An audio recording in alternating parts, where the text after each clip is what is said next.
Assalamualaikum warahmatullahi wabarakatuh. Kami dari kelompok 11 akan menjelaskan tentang praktek akad nikah, muhalilat dan muharomat. Di sini kami beranggotakan 3 orang, yaitu yang pertama Yasinta Eltrixia Sabrina NIM 119031000 sebagai pemateri kedua. Yang kedua, Nazla Febriansah, NIM 119031040, saya sendiri sebagai pemateri pertama. Ketiga, M. Syakur, NIM 119031045, sebagai pemateri ketiga. Bismillahirrahmanirrahim. Baiklah, di sini saya akan menjelaskan materi yang pertama, yaitu pengertian akad nikah. Akad nikah adalah acara inti dari seluruh rangkaian proses pernikahan. Akad nikah dimaknai sebagai perjanjian antara wali dari mempelai perempuan dengan mempelai laki-laki dengan paling sedikit 2 orang saksi yang mencukupi syarat menurut syariat agama. Dengan adanya akad nikah ini, maka hubungan antara 2 insan yang sudah bersepakat untuk hidup berumah tangga diresmikan di hadapan manusia dengan Allah Subhanahu wa Ta'ala.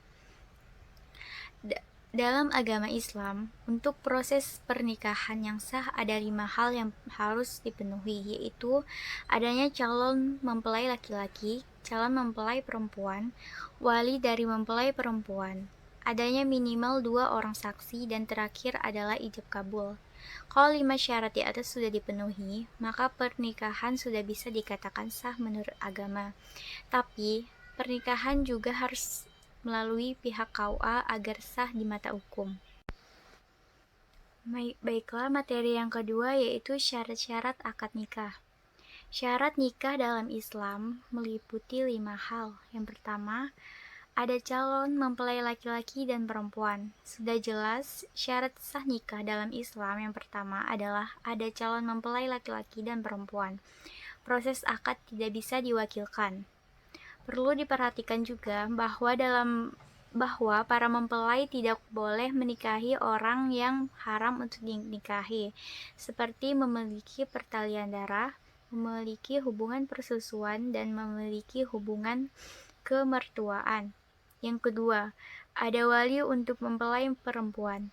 Wali nikah pihak perempuan antara lain ayah, kakek, dan saudara dari garis keturunan ayah. Yang ketiga, ada saksi dari kedua belah pihak. Pernikahan yang sah diperlukan saksi dari kedua belah pihak. Persyaratan saksi antara lain orang tersebut beragama Islam, balik, berakal, merdeka, lelaki, dan adil. Saksi bisa berasal dari pihak keluarga, tetangga, dan orang yang dapat dipercaya seperti sahabat sebagai saksi. Yang keempat, ada mahar.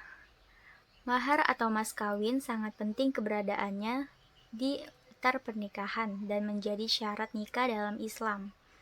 Mahar adalah sejumlah harta yang diberikan oleh pihak laki-laki kepada pihak perempuan. Mahar dalam agama Islam menggunakan nilai uang sebagai acuan. Mempelai perempuan bisa meminta seperti uang tunai, emas, tanah, rumah, kendaraan, dan benda berharga lainnya. Yang kelima, ijab dan kabul. Ijab dan kabul dimaknai sebagai janji suci kepada Allah Subhanahu wa Ta'ala di hadapan penghulu, wali, dan saksi. Pelaksanaan ijab dan kabul merupakan syarat sah agar pasangan menikah sah sebagai pasangan suami istri. Selanjutnya, rukun akad nikah. Adapun rukun perkawinan adalah sebagai berikut. Yang pertama, calon suami. Adapun syarat calon suami diantaranya adalah bukan mahram dari calon istri, tidak terpaksa dalam menikah, sudah jelas orangnya, mengerti nama, nasab, dan kehalalan calon istrinya, serta laki-laki tulen. Yang kedua, calon istri. Syarat calon istri diantaranya adalah bukan mahram dari calon suami.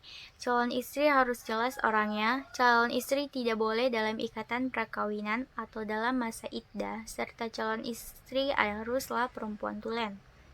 Yang ketiga, wali. Wali dalam perkawinan harus memenuhi syarat-syarat yaitu Islam, balik, berakal, merdeka, laki-laki, dan adil. Yang keempat, dua saksi.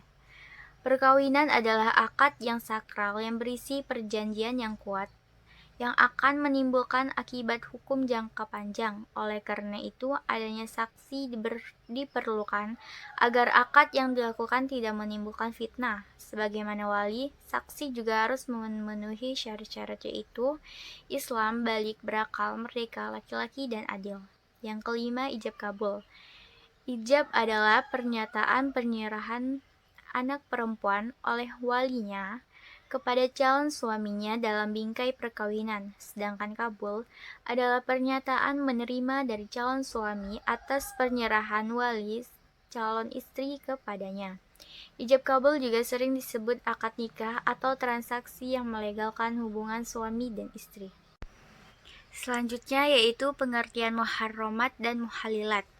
Al-muharramat jamak dari kata muhrim yang bermakna wanita-wanita yang menurut syara haram dinikahi oleh seorang laki-laki. Faktor-faktor yang menghalangi terjadinya perkawinan terkadang diungkapkan dengan kalimat faktor-faktor yang mengharamkan pernikahan.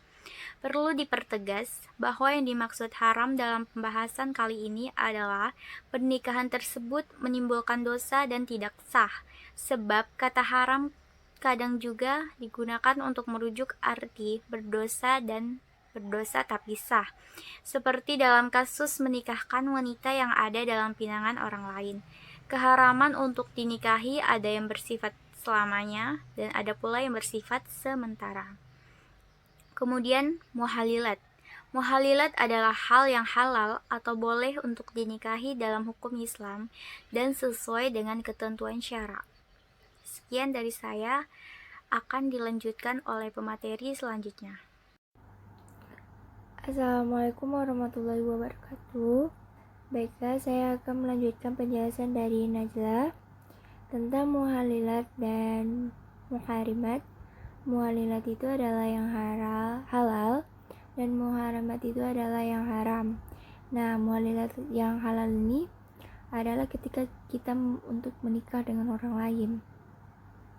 Nah, yang halal atau boleh untuk dinikahi adalah yang pertama ada anak tante sepupu, yang kedua anak tiri kita yang ibunya telah kita ceraikan, yang ketiga cucu perempuan, kita bukan cucu kandung, yang keempat istri anak angkat dan anak tiri kita, yang kelima anak angkat kita, yang keenam anak perempuan ibu yang menyusui kita yang tidak menyusu pada ibunya, anak angkat yang menyusu pada ibu kandung.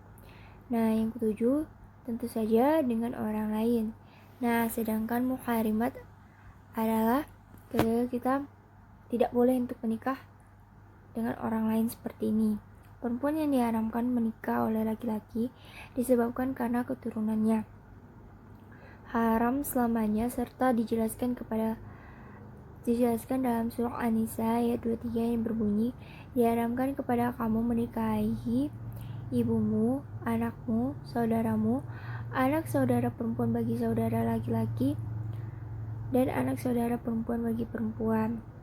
Contohnya ibu, nenek dari ibu maupun bapak, anak perempuan dan keturunannya, saudara perempuan segaris atau satu bapak atau satu ibu, anak perempuan kepada saudara lelaki maupun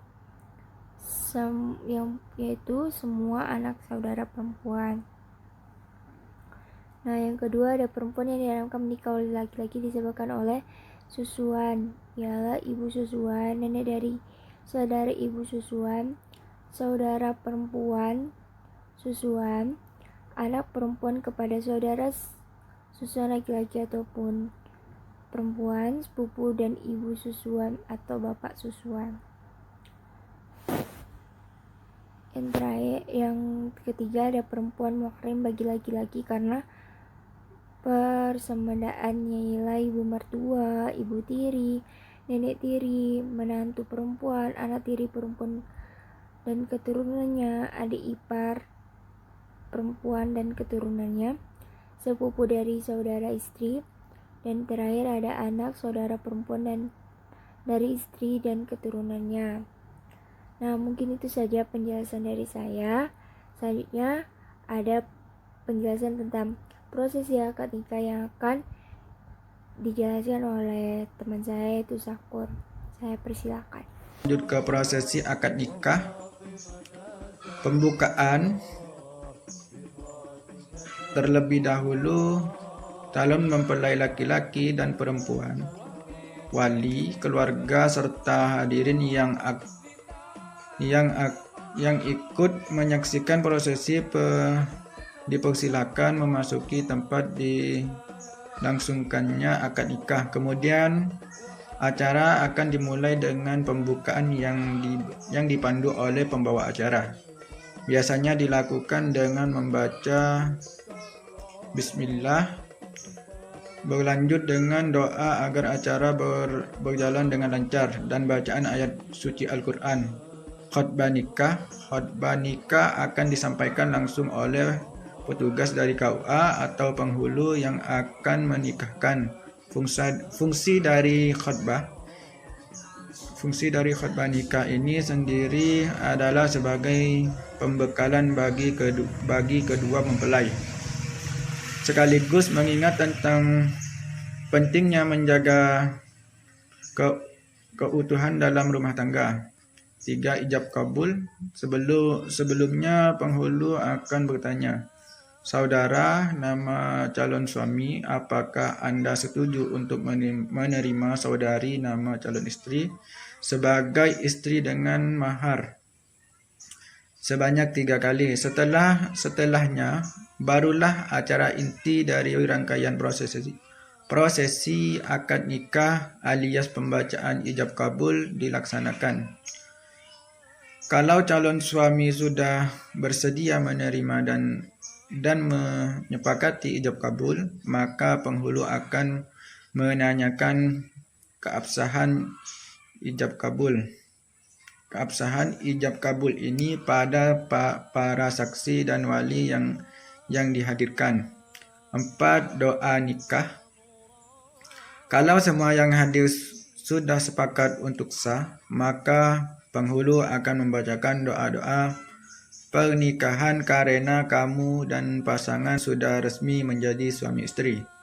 Selain penghulu, kamu atau pihak keluarga juga boleh mengundang pemuka agama di tempatmu secara khusus untuk membacakan doa akad nikah.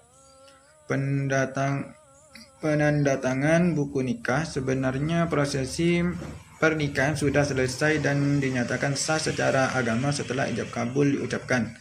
Tapi agar sah di mata hukum, prosesi yang satu ini tetap enggak boleh dilewatkan. Pasti kamu sudah paham kan? Untuk urusan hukum negara, segala sesuatu enggak akan sah tanpa adanya penandatangan dokumen. Dokumen yang harus ditandatangani oleh kedua pengantin pastinya adalah buku nikah. Yang keenam, penutup. Kalau 5 prosesi di atas sudah diselesaikan, maka acara pun sudah boleh ditutup atau diakhiri. Penutupan biasanya dilakukan dengan pembacaan doa terakhir oleh pemuka agama yang diundang atau oleh penghulu. Momen tambahan lain akhir prosesi akad nikah biasanya adalah pengambilan dokumentasi dua mempelai dengan buku nikah, serah terima, mahar, atau tukar cincin. Bismillahirrahmanirrahim. Saya nikahkan dan kawinkan engkau dengan anak kandung saya, Putri binti Abdullah, dengan mas kawin seperangkat alat sholat dibayar tunai. Saya terima nikah dan kawinnya Putri binti Abdullah dengan mas kawin tersebut dibayar tunai. Mana saksi? Sah. A'udzubillahi minasyaitonirrajim. Bismillahirrahmanirrahim. Barakallahu lakum wa baraka alaikuma. Allahumma inni as'aluka min khairiha wa khairi ma jabaltaha alai wa a'udzubika min syarriha wa syarri ma jabaltaha alai. Rabbana atina fid dunya hasanah wa fil akhirati hasanah wa qina adzabannar. Subhana rabbika rabbil izzati amma yasifun wa salamun alal mursalin walhamdulillahi rabbil alamin.